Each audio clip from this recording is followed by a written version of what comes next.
Britain's Tory party won big in Parliament. A vote to get Brexit done. Is that in the cards? That's up for discussion next, right after the break.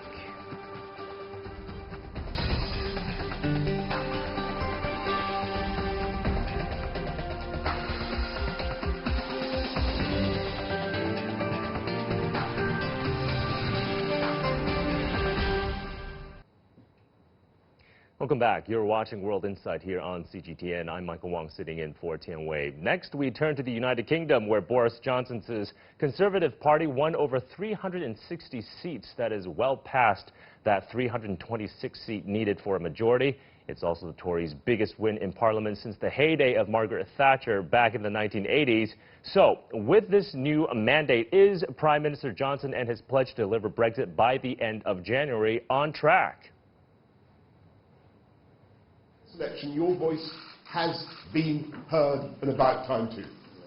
Because we politicians have squandered the last 3 years, 3.5 years, in squabbles about Brexit. We've even been arguing and about the tone of our arguments. Now, I will put an end to all that nonsense, and we will get Brexit done on time by the 31st of January. No ifs, no buts, no maybes.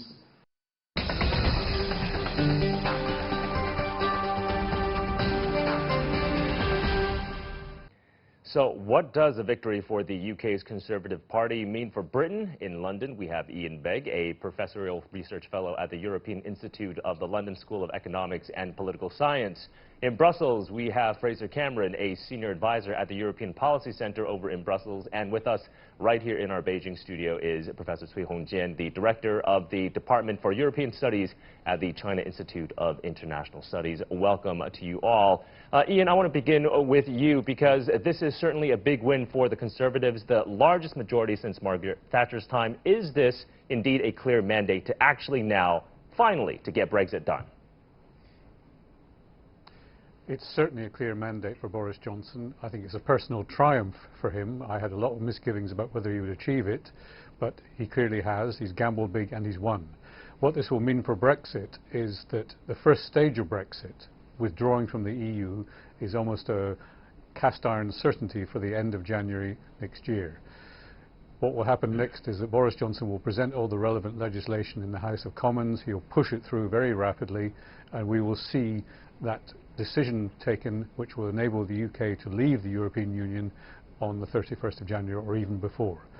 What it doesn't do is solve all the second stages of Brexit, which is the future relationship between the UK and the EU. So in that sense, no, Brexit is not done. All right. Fraser, to you, because certainly, again, like Ian said, this is only the first step in Brexit. What are you hearing right now in Brussels in terms of Boris Johnson taking this majority over in Parliament? He has now, of course, a clear mandate. The EU now saying there's more clarity, but what more are you hearing in Brussels? Well, two important things. Firstly, I think people here in Brussels welcome that there is a government with a solid majority in the UK that can get things done. Although, as Professor Begg said, getting Brexit done is only part one. The next part is the most difficult part. And this is the second concern in Brussels. To what extent will Boris seek to align the UK closely to EU rules and regulations? And to what extent will he drift off towards Trump's type of economic system? Trump is obviously welcomed Boris's victory, and there is some concern here in Brussels that Boris will try and take the UK more towards a deregulated system, and that will certainly cause problems with the EU. So, Mr. Cui, after Britain actually leaves the EU, of course, trade negotiations will begin. How certain are we, or how certain are you, perhaps, that a deal would be in place to get Britain out of the EU by January 2021, and then also a trade deal perhaps being done by the end of next year, which is really, really quite ambitious, I feel? Indeed, after this election, we can understand maybe clear, I mean, for this scenario, or for this future for Brexit, even earlier than the end of next January.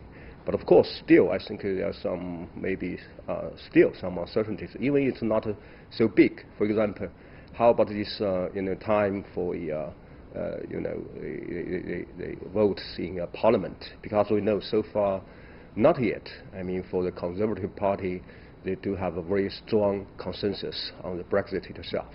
Another issue, maybe another difficult issue, is how about the response from the Scottish side. As we know, the SNP also own some more seats in this election. So even before this election, the Madam Sturgeon, claimed that she will try to, push forward this independent, vote for this Scotland. So what will happen for this engagement? Between the central government and the local government. Another issue, yes, very difficult issue for this deal. Especially trade deal negotiation between the UK and the EU. So still, I think that there are a lot of homework need to be done by Mr. Johnson. Ian, so Mr. Tory was just mentioning there the very big victory that the Scottish National Party saw over in Scotland. Do you think then perhaps a second Scottish referendum is in the works given the SNP's strong performance up north? Well, you realise that in Fraser and I you're talking to two Scots, so we'll have strong opinions on this. The first answer is that yes, there's going to be a push from the Scottish Executive to request a second referendum, but so far Boris Johnson, in the run-up to the election, had said no, he's not going to allow a second referendum because he regards the one that took place in 2014 as being enough for the time being. I think in addition that the idea of a Scottish referendum is being pushed by the Nationalists partly because they are in a political difficulty of their own. They won the election in Scotland, yes, but their record in government has not been very strong, and they also fear what's going to come in the new year, which is a trial for sexual offences of Nicola Sturgeon's predecessor, which is going to taint the Scottish nationalist image. So what I expect is that over the next week you will see very strong demands from Scotland for a second referendum, and equally strong reactions from Boris Johnson and London saying, no, we're not going to give it to you. So it's going to be a very dramatic week, probably, in that aspect of the politics, but I expect the outcome to be not an agreement on a Scottish referendum. Ian, what about other campaign promises made by both the Conservative and the Labour Party? Of course, the Tories focusing a lot on Brexit, but what about some of the social issues from Labour's side? Is that still going to matter going forward? Yes, all parties in Britain always have to say they're going to spend more money on our National Health Service, and the likely outcome of the election is going to be that there will be an easing of public expenditure constraints even by the Conservative Party, more money being spent. They were rather cautious in their promises, and that's one reason that Boris Johnson probably did better than might have been expected, because he didn't try to bet the bank on everything happening very quickly. I would expect some increases in health spending, some increases in other areas of spending, but nothing too dramatic. Fraser, over to you. What do you think happens now to the Labour Party? Jeremy Corbyn, of course, saying that he will not be stepping in as leader in the next election going forward for the UK.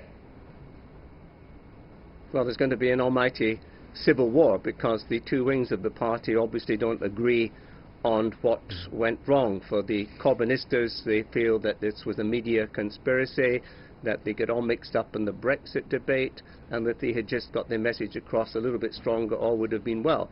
Now, I think the majority, if you like, the centre-right of the party say no. On the doorstep, we were getting a lot of hostility towards you, Mr Corbyn. You must go as soon as possible, and we must drag the Labour Party back to the centre ground, because after all, that is where Labour won its 3 elections under Tony Blair in the early parts of this century. So I think there's going to be a pretty strong civil war. The problem is the Momentum left-wing group are very well entrenched throughout the party machinery, so it's not going to be an easy fight to get a centre-right candidate, but they certainly need one, in my view, if they're going to try and get inroads into that large Tory majority at the next election. Professor Tory, back to you here in Beijing. How long do you think it would be before business as usual in the UK? Again, this is only the first step in Brexit. There still needs to be lots of trade negotiations for the UK to actually exit out of the EU, and the uncertainty surrounding all of this, especially for businesses, is still quite high. Yes, if we can call the Brexit as a process, I think this the result of the election and at the end of next January, just the first half of the process, or maybe just the end of the beginning, because we know there will be a very, very difficult negotiation between EU and Britain on this we call it the future relations, especially the trade deal. As we know, so far, according to my understanding, they do have a very big difference. I mean, at the starting point. For example, for UK, it tried to get something more, maybe benefits from the negotiation with the EU, because it will be very useful for Johnson to tell this British people that we did correct the thing. But of course, on the European Union side, and it's difficult to get some more compromise, to give some more benefits to EU without the membership of the European Union. Because once it happens, it's difficult for EU to persuade its member states that the Brexit is a bad thing. So I think so far, yes, very, very difficult thing. And of course, even maybe in the next year or maybe more than that time, I think that most of the British people, they still suffer from this so-called process. Well, Mr. Sui, what do you think this means for China-UK relations going forward? Because once the UK exits the EU, it will try and strike FTAs with many of the largest economies in the world. Can we expect a UK-China FTA in the works going forward? Indeed. I think also we understand that even earlier, before this time, that the British government tried to get a promise from Chinese side to have this FTA negotiation as soon as possible, especially shortly after the UK leave from the European Union. But of course, I think for China should take some more cautious attitude for any requirement from UK, because China needs to take the balance between the market in European Union and also the market in UK. But of course, I think it will give some more opportunity in future for China and the UK and maybe some other economies. Because as we know, once UK try to get some more momentum for its economic development, certainly, maybe Mr. Johnson and his colleagues will try to release some more favorable, environment for trade and investment in future. And on that note, Professor Begg, the EU and the US both saying they're ready to strike a new trade deal with London. Does that mean, though, necessarily the British economy is out of the woods right now? Well, I think what we might expect to see in the short term is something of a Brexit bounce to the economy, because the dark cloud that's been hanging over the economy for 2 years now, since the year after the referendum, has been the uncertainty about where Brexit was heading. We now have the quasi-certainty that it's going to happen, at least the first stage of it, at the end of January, and that will unlock some of the investment that's been pent up. That's going to be favourable for the economy. Now, we do have the global downside risks that might mitigate that, but still I would say that that's going to be favourable for the UK. Then we get into the negotiation of the future relationship. Now, that's going to be much more contentious, because I don't believe it can be done within 12 months. I think Boris Johnson will probably use his huge majority and no longer being shackled by his right wing to say, well, okay, we should take this more carefully, we need to extend the transition. So for the next 2 or 3 years, I would expect the British economy still to be quite closely tied to the EU, and then we will see what the future relationship is. And after 2 to 3 years, Fraser, what do you think that means for the City of London? The City of London, of course, very closely tied with the European continent, but once the UK actually leaves the European Union for good, does that mean the City of London and its competitiveness could really fall to some of the continental heavyweights, such as Frankfurt, for example? Slightly, but many of the big banks have already taken mitigating steps and set up offices in Dublin, Frankfurt, Paris and so on, because they want to continue using the so-called passporting rights to ensure that they can make use of all the sort of euro clearing facilities that they benefit from now. I think there's a smaller group in London and the hedge fund sector who really do want to see Britain break away and go for a sort of a America-style or Singapore in terms economy, but they're not a majority, and it's going to be a real balancing act for Boris Johnson to try and chart a way between those on the right wing of his party who want this kind of road And the new MPs representing now large swathes of the north of England who want a more sort of social care policy, more spending on infrastructure, hospitals and protection of jobs, particularly the car industry in the Midlands. So it's going to be a very difficult balancing act over the coming year. And on relations with the EU, the UK is not in the strongest position because from January they will effectively be out of the EU with no voice, but at the same time subject to all the EU rules and regulations. So it's not a very good place to be when you're negotiating. On the City of London issue, Professor Begg, I saw you shaking your head there. You want to jump in and comment on that? I think the point to make about the City of London is that it is the one global centre in Europe. So it's up here. Frankfurt, Paris, Amsterdam and so on are in the second tier, and they're not overnight going to take over what the City of London does. In any case, the City of London has been very good over the centuries at reinventing itself for the global role. So although there is the likelihood of some loss of business to other European centres, it's not going to be dramatic. And I would hesitate to write off the City of London at this stage. And Professor Cui, over to you. In terms of how China's relationship, this dynamism between Brussels and London, how that's going to shape up once Brexit wraps up, what do you think that might look like? I think firstly, because China regards the Brussels and London as very important partners. So I think certainly China will try to push forward this cooperation with both two sides. But of course, I think the Brexit will give some new format for these relations between China and Europe. So I think China now, of course, will try to take advantage of this change. For example, maybe China will continue its cooperation with UK on financial and service industry. At the same time, of course, China also takes the value of the bigger market in a single market, I mean European Union. So maybe in the near future that China and the UK and the EU, they can push for the kind, or maybe develop a kind of a new style, new type of kind of trilateral cooperation. I think once it happens, it will be beneficial not only for China, UK and the European Union. And Fraser, last word over to you. Mr. Cui there was just talking about perhaps a new trilateral cooperation between China, the UK and the EU. What do you think about the prospects for that? The European market's far more important for China than the UK market on its own. So I think the Chinese government will concentrate on securing a good bilateral investment agreement and hopefully in the next year before President Xi Jinping comes to Europe for a big summit in Germany next year. I think that is really going to be the priority for China. And of course, until the UK sorts out its future trading relationship with the EU, it's very difficult to conclude an agreement with any third country, whether it's UK China or UK United States. All right, actually, Professor Begg, I want to give you the last word because this is quite an interesting topic, a trilateral cooperation between China, the UK and the EU. What are your thoughts on this? I agree with what Fraser said, that the EU economy is still 6 times as big as the UK economy, and the UK is not particularly big exporter to China at the moment.